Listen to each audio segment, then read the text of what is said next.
Oke, Assalamualaikum. Kita mulai lagi. Silang sudah diberangkatkan kembali. Wes, Kau mengenai dengan tujuan seru akhir banget. stasiun berangkat tidak. Apa tuh bocor? Siapa yang bocor? Bagi pelanggan yang masih Oh, nggak ada. Oke, kita mulai lagi ya.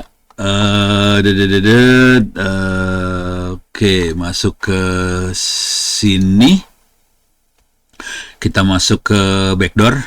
Kita akan coba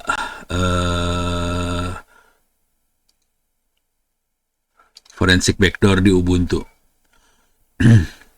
Kalau ini backdoornya beda sama yang tadi. Kalau ini tadi backdoornya ke server ya. Sekarang kita akan bikin backdoor di dalam komputer Ubuntu yang ini. Yang saya pakai. Ini parah nih sebenarnya. Cuman bikinnya kita pakai MSF Venom. Terus kita kasih payload Metaplotter, reverse TCP. Host IP-nya, L hostnya adalah IP address dari komputer saya. Terus portnya ya kita kasih port yang buat ntar. Terus kita harus upload payloadnya ke server. Nah ini lagi ntar. File yang akan dikirim ELF ya. Nama filenya ELF ya. Jadi ini kita akan generate pakai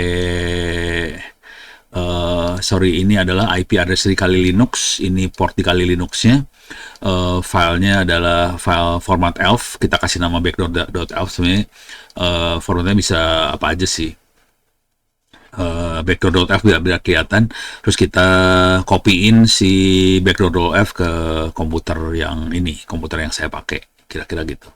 Nah kemudian, bentar. Ini backdoornya sih masukin ke server. Oke. Kita masukin ke server. Kemudian, berarti komputer saya nggak dikorbanin nih. Ini boleh kemana aja sih, kebetulan komputer saya juga Linux kan, tapi janganlah jangan dikorbanin. Kalau bisa ke server, saya masukin ke server. Terus jalankan payloadnya dengan cara pakai SSH, kita kirim komen secara remote.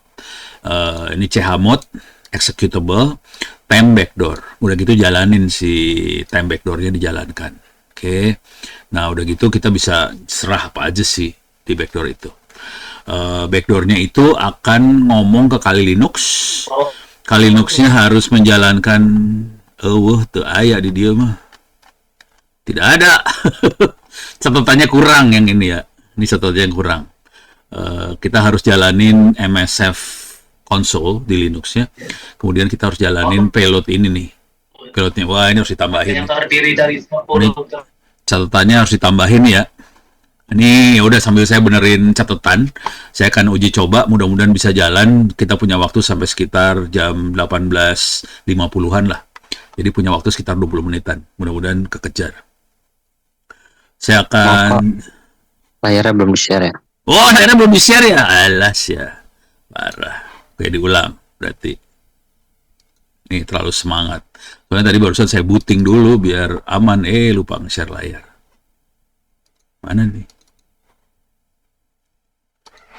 Share, share, nggak mau. Oh ini dia. Oke, mudah-mudahan keluar. Mudah-mudahan keluar. Oke, diulang. Jadi dalam kuliah ini tuh ada forensic backdoor di Ubuntu. Oke, saya akan coba klik.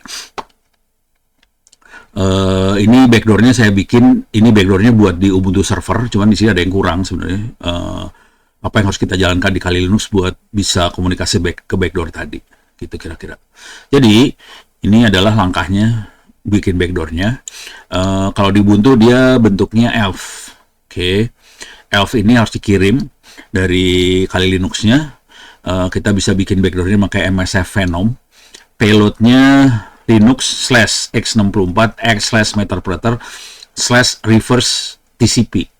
Terus kita harus ngasih lhost sama lportnya dari si Kali Linuxnya, di mana dia mau standby. Kemudian kita generate filenya bentuknya ELF, ditaruhin backdoornya. Kalau ELF itu buat Linux, kalau di Android kita bentuknya APK. Jadi nanti APK bisa masuk ke Android. Si MSF Venom-nya juga hampir sama sih sebenarnya. Dia kalau ini kan Linux x64, kalau Android nanti Android Meterpreter juga reverse TCP. Jadi sudah disiapin sebetulnya payload-payloadnya, tinggal kita buatin. Nah, kalau di Linux emang bisa jebol-bol. Oke. Nah, udah dibikin backdoor-nya, kita copy nih. Backdoor-nya dikopiin ke server. Kalau ini kan user at server IP.2/temp. Jadi dimasukin ke folder temp. Kalau mau jalanin kita bisa pakai perintah SSH buat remote execution. Kita nge-remote execute jarak jauh. Bisa pakai perintah seperti ini ya. SSH user at IP server dalam kutip ini perintahnya. Ini perintahnya cuma chmod ngerubah supaya bisa di-execute elf-nya, terus titik koma, jalankan selanjutnya si elf tadi. Tapi ini sebaiknya dijalankan kalau si Kali Linux-nya udah standby si MSF console-nya. Ini nggak ada catatan MSF console-nya di sini. Harus saya bikinin dulu nih. Parah. Oke.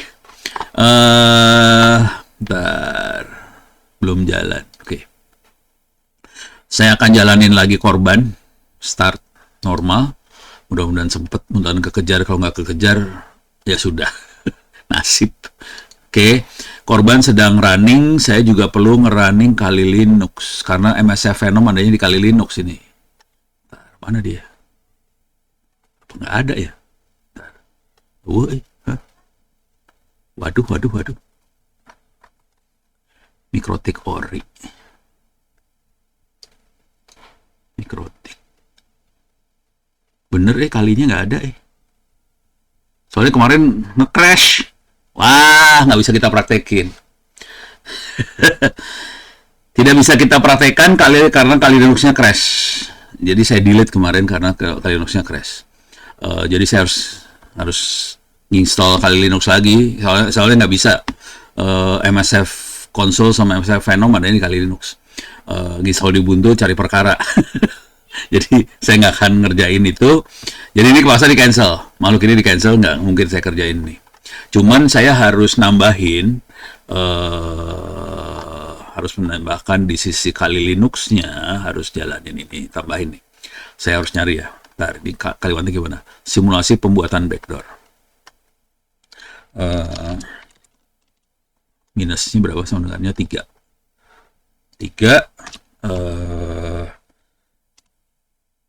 Jalankan MSF console di Kali. Oke, saya save dulu ya.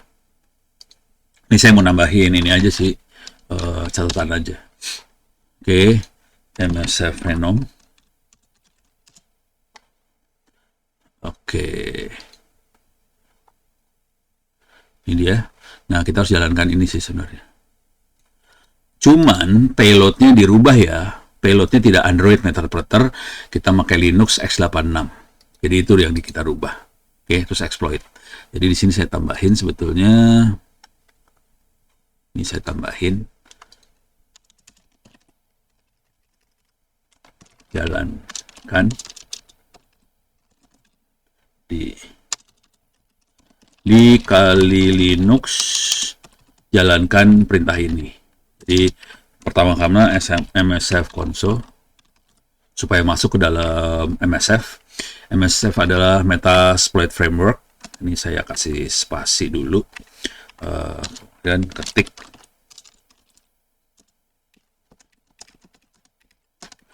Nah, ini dilakukan sebelum backdoor dijalankan di server Linux. Oke, jalankan di Kali Linux, jalankan ini. Jadi ini perintah ini dijalankan sebelum kita jalankan itu perintah yang di atas tadi ya. Nah, cuman ini harus diganti. Ini bukan Android tapi Linux x86. Masih Meterpreter juga. Terus reverse TCP. Nah, ini lhost sama lport adalah IP address si Kali Linux-nya. Oke. Saya tambahin di sini.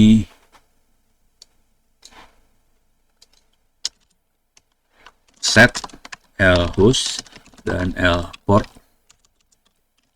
Ya, yang digunakan di Kali Linux. Bisa tambahin nih ceritanya. Ya gitulah kalau lagi bikin kadang-kadang skip. Jadi kelompat. Biasa. Oke, jadi ini harus kasih kata-kata juga ya.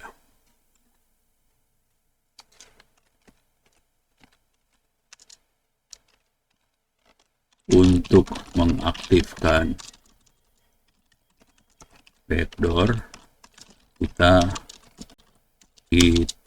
perlu menjalankan perintah berikut. Pastikan di Kali Linux sudah menjalankan NSF console dan payload untuk menerima sambungan dari server Linux. Oke. Jadi ini dijalankan, ini baru dijalankan kalau ini sudah selesai, Kali Linux sudah selesai dijalankan. Oke. Jadi ini nggak bisa kita praktekkan karena Kali Linuxnya belum ada. Jadi saya harus install dulu Kali Linux di sini, lupaan. Jadi kemarin ada error apa gitu, akhirnya frustasi, ya udahlah saya delete, lupa nginstall.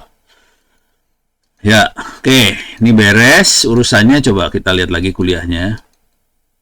Saya punya waktu sekitar 10 menitan ya. Saya akan review kuliah yang akan datang.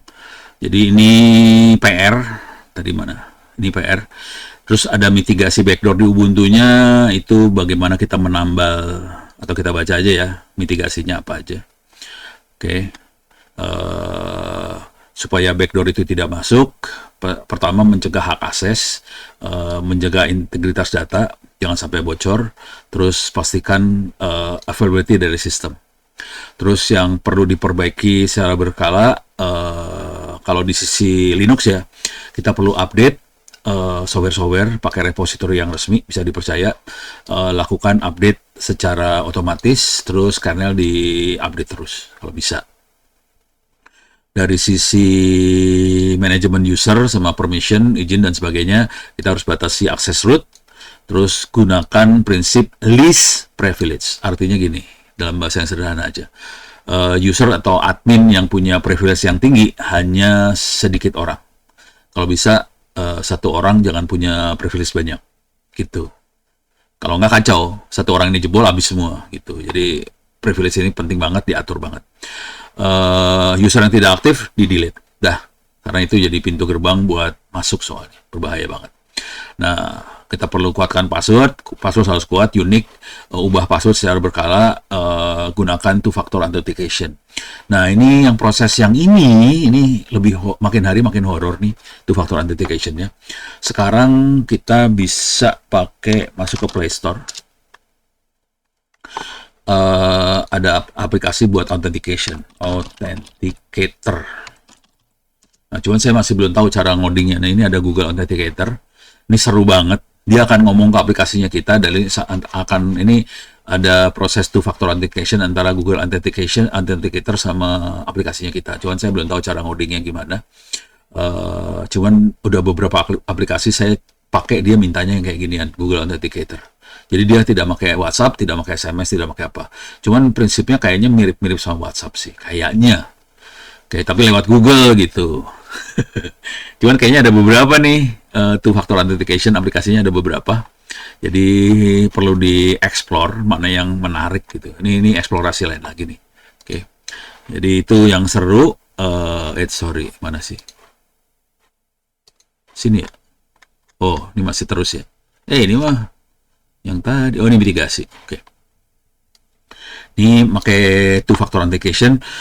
Terus untuk melindungi service yang dari jaringan, kalau ada layanan yang tidak digunakan, dibuang. Caranya ngecek ada layanan yang kebuka apa enggak, kita bisa pakai netstat sih. Coba bentar. Saya gedein dulu ya.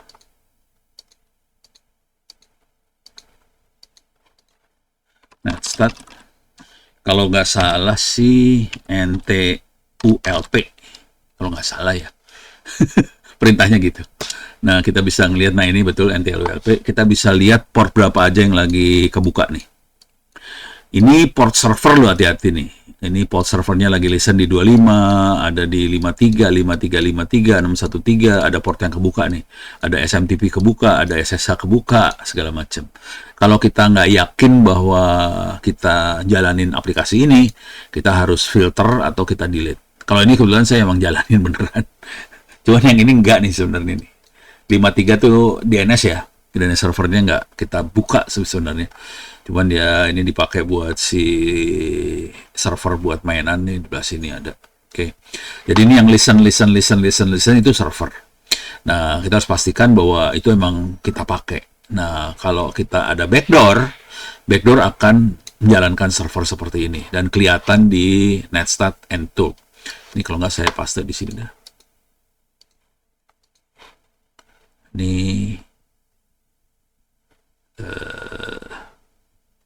sini ya.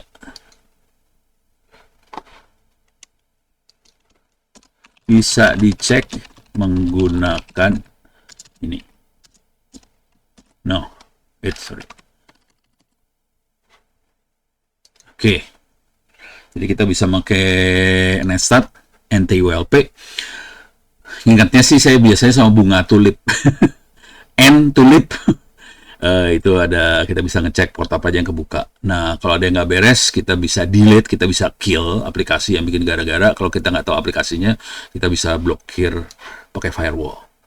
Terus konfigurasi SSH yang cukup fatal biasanya di SSH. Yang pasti root login dimatiin, terus kita batasi akses SSH-nya. Kalau mau ekstrim, bisa kita pakai firewall, ngebatasin SSH hanya bisa diakses dari IP tertentu aja. Jadi bisa sampai level seperti itu. Nah, kemudian kita perlu mantau log secara teratur, biar ngelihat aktivitas yang mencurigakan lah, kira-kira kayak gitu. Oke. Nah, ini buat mantau seperti ini ada masalah besar sih. Kita harus biasa ngelihat log. Ini yang jadi masalah. Kalau kita nggak biasa lihat log, kita jadi nggak tahu mana yang normal, mana yang nggak normal. Itu aja sih. Kalau kita udah sering ngelihat log sih, kita matanya langsung, loh ini kok ada yang aneh. Kok ada ini gitu. Jadi log kan ngelihatnya kayak gini ya.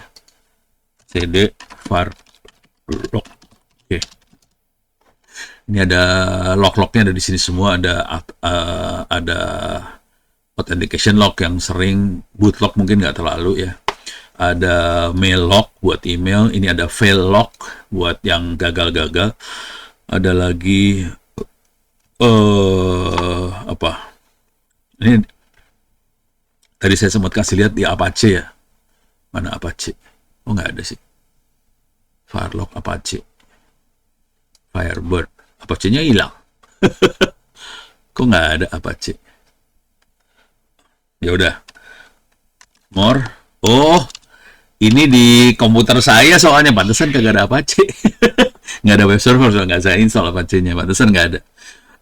Kalau di servernya ada Apache. Nah, kita bisa lihat di sinilah. Nah, ini kalau mau ngelihat ujung belakangnya bisa pakai tail sih. Tail auth log. Ini ujung paling belakangnya, apa yang sedang terjadi. Oke. Jadi kita bisa lihat. Oke. Nah, yang agak berbahaya kayak gini nih. Fail. Ada yang fail itu yang ngeri nih. Ada fail. Tapi ini apa nih? Kayak Bluetooth nih. Oke. Jadi ada masalah nih. Ya, jadi kita yang perlu bahaya itu ada failnya, terus ada yang open dari mana? Executing command. Nah, itu yang mulai bahaya nih. User root, tty unknown, cwd/home kayak gini nih, kayak gini-gini yang bahaya kayak gitu-gitu tuh. Harus yang mulai execute atau fail. Jadi executing sama fail itu mulai dilihat-lihat gitu ya, kira-kira kayak gitu. Oke, kalau mau enak sih kita harus sering ngelihat udah gitu mainan AI sih sebenarnya gitu. Sekarang kalau yang lain lagi kita bisa pakai scanner, pemindah itu scanner. Kita scan sistem secara berkala, periodik. Kalau ada bolongnya kita benerin sih, kira-kira gitu pakai scanner. Ini teknik ini namanya vulnerability analysis, dan kalau males bisa pakai Helium sih, helium.sh. Ya Allah, salah mencet lagi. Helium.s. Nah, itu keren juga ya, SG itu ada ininya. Jadi ini Helium, kita bisa masuk ke Helium, ada versi yang free-nya. Nah ini ada autentikasinya, saya males jadi masuk. Tapi kira-kira dashboardnya kira-kira kayak gini, yang ada di layar ini dashboardnya bentuknya kayak gini. Kita bisa lihat, kita bisa ngeklik supaya mantau server tertentunya kita. Nanti dia nanya, saya punya otoritas buat monitoring ke server itu nggak? Kalau bisa, ya udah, nanti dia monitor. Nanti kan ada yang warna merah, kuning, hijau, biru segala macam. Dia ngasih tahu dia menemukan apa aja di server tadi. Nanti kita bisa baca. Kita perlu baca terutama yang merah sih. Dan ini periodik mantaunya. Tapi kalau mau serius ya kasih duit ke teman-teman saya berarmi. Ini orang Indonesia, orangnya baik-baik, jujur baik-baik. Ya kita perlu inilah kontribusi supaya industri di Indonesia bisa maju lah. Jangan minta gratisan terus, kasihan anak-anak ini. Ini anak-anaknya jauh lebih muda daripada saya ya. Tapi kreatif-kreatif nih gila. Ini anak-anak ini gila banget. Dibantu aja biar hidup juga lah. Ini sekarang udah ada 3.700 user dari berbagai sektor mengotomatisasi testing security. Oke, ini udah ada imigrasi, udah ada Gramedia, ada PU, apa segala macam yang pakai serius nih. Oke, jadi yang pakai lumayan banyak serius dan hasilnya juga oke. Ini tool yang bisa dipakai buat monitoring segini banyak, ada web scanner, network scanner, API scanner, surface attack surface monitoring, brute force apa bejibun di sini ya, bisa dihajar semuanya. Jadi saya bisa. Kalau mahasiswa anak-anak di ITTS kemarin yang semester berapa ya? Yang sama Pak Agung tuh.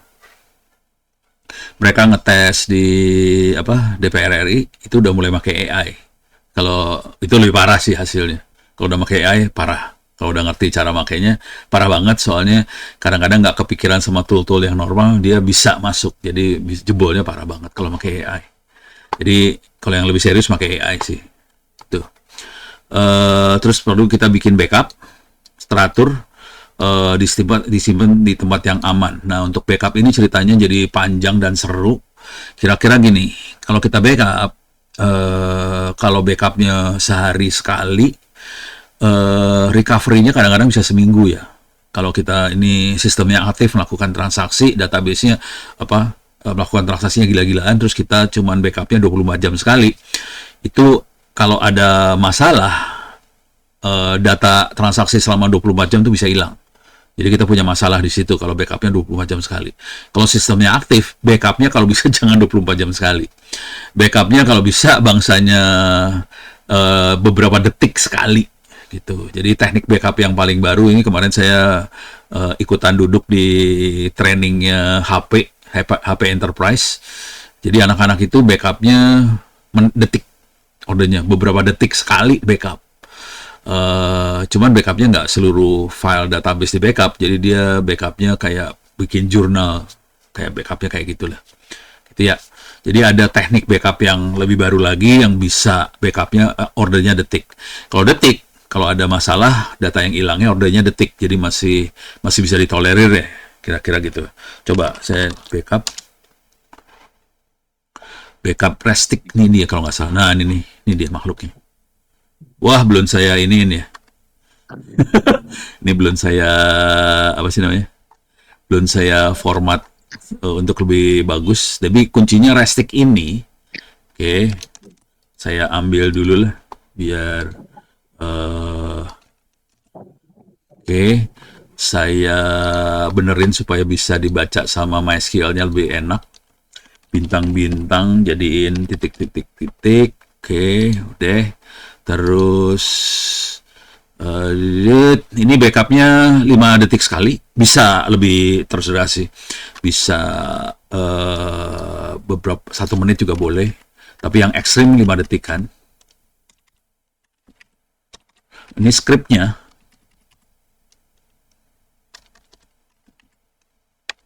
Oke, terus kita bisa masukin yang ini. Ini kita bisa bikin script buat backup Restic-nya. Restic-nya harus install dulu juga ya. Pakai ini nih, elastic repo, your elastic password segala macam, udah. Nah, itu ada elastic backup dalam filenya itu. Terus kita bisa bikin executable dari script tadi yang akan dijalankan berapa menit sekali itu tadi. Oke, saya udah benar gitu kan?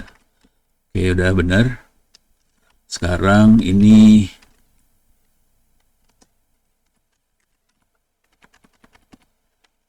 oke.